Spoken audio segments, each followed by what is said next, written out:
grimy suburban skyline of West Beijing is a new horizon for Jiang Shuiwen. The migrant from Yunnan province is one of tens of millions of Chinese who have moved from the countryside to the city in search of a better life.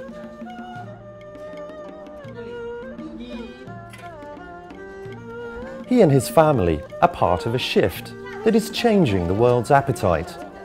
Because as horizons change, so do lifestyles and diets. Born a peasant, Jiang is now a tennis coach.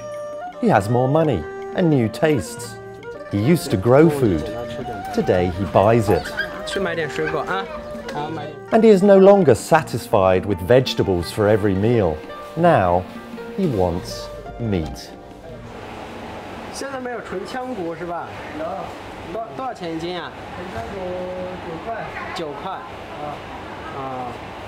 It is a trend repeated across the planet's most populous nation that is affecting global prices of all commodities, including food.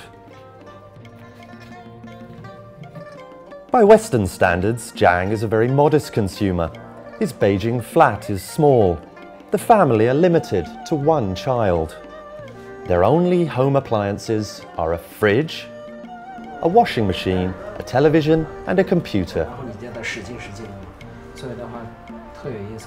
But when he looks back at photos of his childhood home near Shangri-La, it's clear how far he has moved towards the urban middle class. A big change is in diet. Millions in his grandparents' generation died of starvation. The meal he is cooking now would have been a feast to his parents. In the past, children liked Spring Festival, partly because it was fun, but also because during the festivals they could have some meat.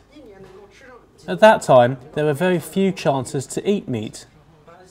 But now, we can eat meat every day if we want. It has become part of our lives now.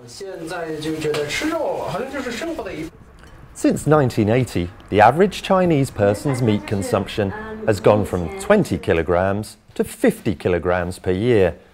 It's still far lower than in the US or Europe, but multiplied by 1.3 billion people, it's pushing up prices of soya and grain that are used to fatten pigs, cows and poultry. Jiang naturally wants a better life for his family and the relatives who come to visit. But he is concerned that China's chopsticks could be diverted towards the West's wasteful consumer ways. China is still relatively self-sufficient, but every year 8 million farmers follow Jiang's road from food-producing villages into hungry cities. To cope, he says the next generation must learn the hard lessons from his rural childhood. The old Chinese saying is, we wear cloth so we don't get cold. We eat so we are not hungry. We should not eat too luxuriously ourselves, and it's good if we can influence others to do the same. It would be even better if we could ask others to save food. My kid is very young, but when he drops even one grain of rice, I ask him to pick it up and eat it. I tell him it contains a lot of effort by an old farmer somewhere.